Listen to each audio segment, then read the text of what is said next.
যে গল্পটি এখন আমি পড়ব সেই গল্পটির নাম ষষ্ঠীর কৃপা। লেখক হাসির রাজা, মজার গল্পের লেখক পরশুরাম রাজশেখর বসু। গল্প ষষ্ঠীর কৃপা। আসুন আমরা সবাই শুনি, খুব মজার গল্প। ষষ্ঠী পুজোর পর সুকুমারী তার ছেলেকে পিঠের ওপর রেখে স্বামীকে প্রণাম করে পায়ের ধুলো নিলে। সুকুমারীর বয়স 24, তার স্বামী গোকুল গোস্বামীর 54। গোকুলবাবু বললেন, ইহ, কি চমৎকার দেখাচ্ছে তোমাকে সুকু, যেন উর্বশী স্নান করে সমুদ্র থেকে উঠে এলেন। সুকুমারী হাত জোর করে বললে, তোমার পায়ে পড়ি, এইবার আমাকে রেহাই দাও। 7 বৎসর তোমার কাছে এসেছি, তার মধ্যে 6টি সন্তান প্রসব করেছি। 5টি গেছে, একটি এখনও বেঁচে আছে। আমি আর পারি না, শরীর ভেঙে গেছে। আবার যদি পোয়াতি হই তো মরব, এই খোকাও মরবে। গোকুলবাবু সহাস্যে বললেন, বালাই, মরবে কেন? সন্তান জন্মায়, বাঁচে, মরে, সবই ভগবানের ইচ্ছা, অর্থাৎ পূর্বজন্মের কর্মফল। আমি স্পষ্ট দেখতে পাচ্ছি তোমার ফলভোগ শেষ হয়েছে, ভাড়া কেটে গেছে, এখন আর কোনো ভয় নেই। গোকুলচন্দ্র গোস্বামী শেওড়াগাছির সব রেজিস্ট্রার, খুব আরামের চাকরি, কাজ কম। তার বসতবাড়ির কাছেই কাছারি। গোকুলবাবু পণ্ডিত লোক, অনেক শাস্ত্র জানেন, বাংলা ইংরেজি নভেলও বিস্তর পড়েছেন। অবস্থা ভালো, দেবত্র সম্পত্তি আছে, বেনামে তেজারতিও করেন। 7 বৎসর পূর্বে তিনি হিমালয়ের সমস্ত তীর্থ পর্যটনের পর মানস সরোবর আর কৈলাস দর্শন করেছিলেন। ফিরে এসে ঘোষণা করলেন যে তার জন্মান্তর হয়েছে। আগেকার স্ত্রী পুত্র কন্যার সঙ্গে সম্বন্ধ রাখা চলবে না, নতুন সংসার পাতবেন। তার কোনো বাধা হলো না। অত্যন্ত গরিবের মেয়ে অনাথা সুকুমারী তার ঘরে এলো। প্রথম স্ত্রী কাত্যায়নী 3 ছেলে নিয়ে কলকাতায় তার ভাইয়ের বাড়িতে গিয়ে রইলেন। স্বামীর কাছ থেকে কিছু মাসোহারা পান, তাছাড়া কোনো সম্বন্ধ নেই। 2 মেয়ের বিয়ে আগেই হয়ে গেছিল, তারা শ্বশুরবাড়িতে থাকে। স্বামীর প্রবোধ বাক্য শুনে সুকুমারী বললে, মিথ্যে আশ্বাস দিয়ে আমাকে ভুলিও না। কাগজে পড়েছি জন্ম নিয়ন্ত্রণের উপায় বেরিয়েছে, দিল্লির মন্ত্রীরাও তা ভালো মনে করেন। তুমি এত খবর রাখো, এটা জানো না? কলকাতায় গিয়ে মন্ত্রীদের কাছ থেকে শিখে এসো। গোকুলবাবু বললেন, তারা ছাই জানে। তবে বড় মন্ত্রীকে জিজ্ঞাসা করো, তিনি তো শুনেছি ডাক্তার। পাগল হয়েছ সুকু? ছি ছি ছি, নিষ্ঠাবান ব্রাহ্মণ বংশের কুলবধূর মুখে এই কথা? অল্পবিদ্যা ভয়ঙ্করী। একটুখানি লেখাপড়া শিখে খবরের কাগজ পড়ে এইসব পাপ চিন্তা তোমার মাথায় ঢুকেছে। কৃত্রিম উপায়ে জন্মরোধ করা একটা মহাপাপ, তা জানো? প্রজাবৃদ্ধির জন্যই ভগবান স্ত্রী পুরুষ সৃষ্টি করেছেন। গর্ভধারণ হচ্ছে স্ত্রী জাতির বিধি নির্দিষ্ট কর্তব্য। ভগবানের এই বিধানের ওপর হাত চালাতে চাও? শুনেছি আজকাল ঘরে ঘরে চলছে, তাই প্রাণের দায়ে বলছি। আমি মুখ্য মানুষ, কিছুই জানি না, ন্যায় অন্যায় বুঝি না, কিন্তু ভগবানের ওপর হাত না চালায় কে? ভগবান ল্যাংটা করে পাঠিয়েছেন, কাপড় পরছো কেন? দাড়ি কামাও কেন? দাঁত বাঁধিয়েছ কেন? রাধা মাধব, এসব কথা মুখে এনো না সুকু, জিভ খসে যাবে। দিল্লির মন্ত্রীদের তো খসে না। খসবে খসবে, পাপের মাত্রা পূর্ণ হলেই খসবে। শাস্ত্রে যে ব্যবস্থা আছে তা পালন করলে ভগবানের বিধান লঙ্ঘন করা হয় না, তার বাইরে গেলেই মহাপাপ। এইটা জেনে রেখো যে ভাগ্যের হাত থেকে কারও নিস্তার নেই। তোমার সন্তান ভাগ্য মন্দ ছিল, তাই এতদিন দুঃখ পেয়েছো। ভাগ্য পাল্টালেই তুমি সুখী হবে। যা বিধিলিপি তা মাথা পেতে মেনে নিতে হয়। এসব বড় গুঁড়ো কথা, একদিন তোমাকে বুঝিয়ে বলবো। সুকুমারী হতাশ হয়ে চুপ করে রইল। 6 মাস যেতে না যেতে সুকুমারী আবার অন্তঃসত্ত্বা হলো এবং সঙ্গে সঙ্গে রোগে পড়ল। ডাক্তার জানালেন অতি বিশ্রী অ্যানিমিয়া, তার উপর নানা উপসর্গ। কলকাতায় নিয়ে গিয়ে যদি ভালো চিকিৎসা করানো হয় তবে বাঁচলেও বাঁচতে পারে। ডাক্তারের কথা উড়িয়ে দিয়ে গোকুলবাবু বললেন, তুমি কিচ্ছু ভেবো না সুকু, জ্যোতিষশাস্ত্রী মশাইয়ের মাদুলিটি ধারণ করে থাকো আর বিধু ডাক্তারের গ্লোবিল খেয়ে যাও, 2 দিনে সেরে উঠবে।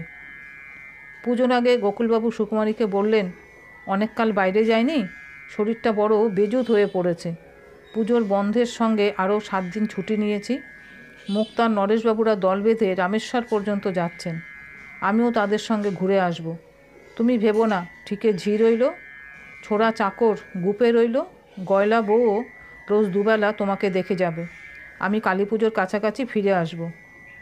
গোকুলবাবু চলে যাবার কিছুদিন পরে সুকুমারী একেবারে শয্যা নিলে। কোনো রকমে 3 সপ্তাহ কেটে গেল। তারপর একদিন সন্ধ্যার সময় তার বোধ হলো দম বন্ধ হয়ে আসছে।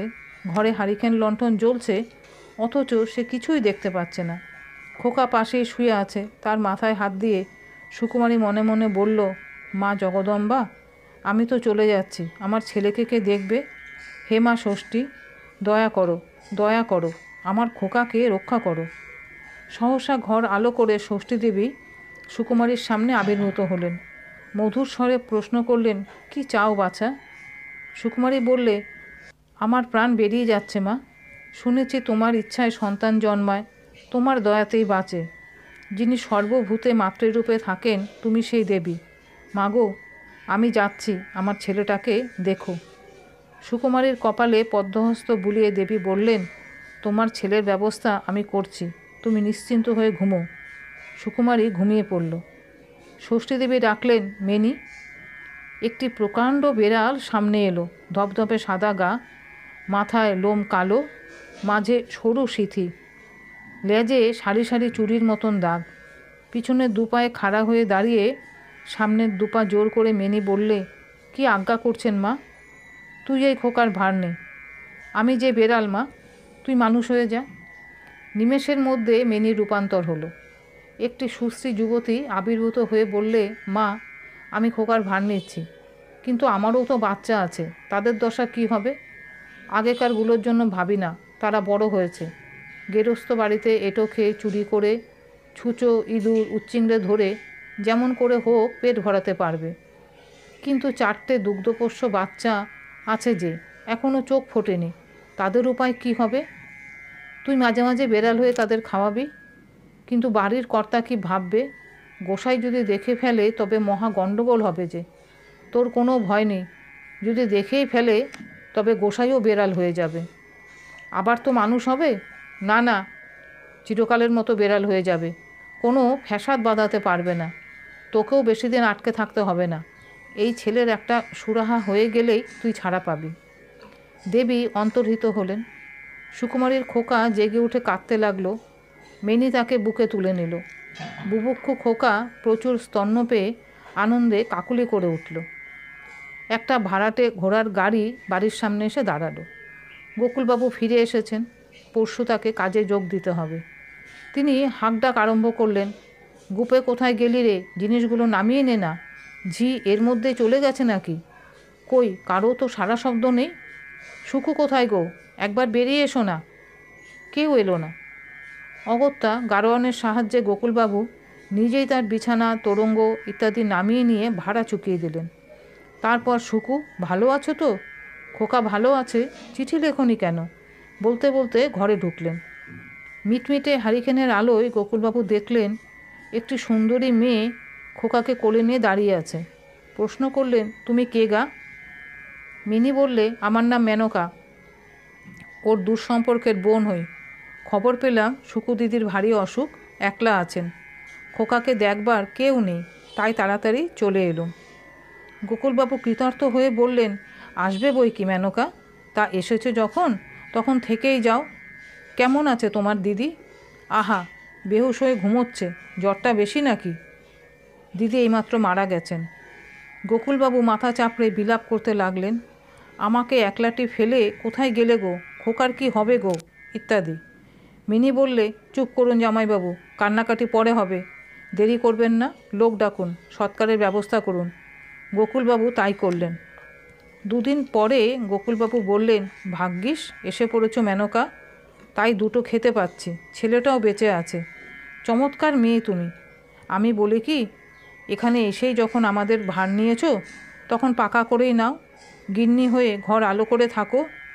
মিনি বললে, ইস, আপনার যে সবুর সইছে না দেখছি, ব্যস্ত হচ্ছেন কেন? লোকে বলবে কি? দিদির জন্য শোকটা একটু কমুক, অসহ্য শেষ হোক, শ্রাদ্ধ শান্তি চুকে যাক, তারপর ও কথা বলবেন। শ্রাদ্ধ চুকে গেল, কিন্তু গোকুলবাবুর স্বস্তি নেই। মেনকার রকম সকম বড় সন্দেহজনক ঠেকছে। চুপ করে থাকতে না পেরে তিনি বললেন, হ্যাঁ গা মেনকা, তোমার স্বভাব চরিত্র তো ভালো মনে হচ্ছে না। বুড়ো মেয়ে বলি তোমার দুধ আসে কী করে? আমি দেখেছি তুমি খোকাকে খাওয়াও, ছেলেপিলে হয়েছে নাকি? স্পষ্ট করে বলো বাপু, যতই সুন্দরী হও নষ্ট মেয়ে আমি বিয়ে করতে পারবো না। মিনি হেসে বললে, লুকিয়ে লুকিয়ে দেখা হয়েছে বুঝি? ভয় নেই গোসাই ঠাকুর, আমার চরিত্রে এতটুকু খুঁত পাবে না। আমি একেবারে খাঁটি, যাকে বলে অপাপ বিদ্যা। অত শাস্ত্র পড়েছ, পয়স্বিনী কন্যার কথা জানো না? আমি হচ্ছি তাই। মাঝে মাঝে দুধ আসে, 3-4 মাস থাকে, আবার দিন কতক বন্ধ হয়। তোমার ভাগ্য ভালো যে এরকম একটা মেয়ে তোমার ঘরে এসেছে, তাই তোমার আদমরা ছেলেটা বেঁচে গেল। নিজের মায়ের দুধ তো ভালো করে খেতেই পায়নি। গোকুলবাবুর মনের খুঁতখুঁতুনি দূর হলো না, কিন্তু মেনকার রূপ তাকে জাদু করেছে। ভাবলেন, স্ত্রীরত্ন দুষ্কলাদপি, যা থাকে কপালে। মেনকাকে ছাড়তে পারবো না। 2 মাস যেতে না যেতেই বিয়ে হয়ে গেল।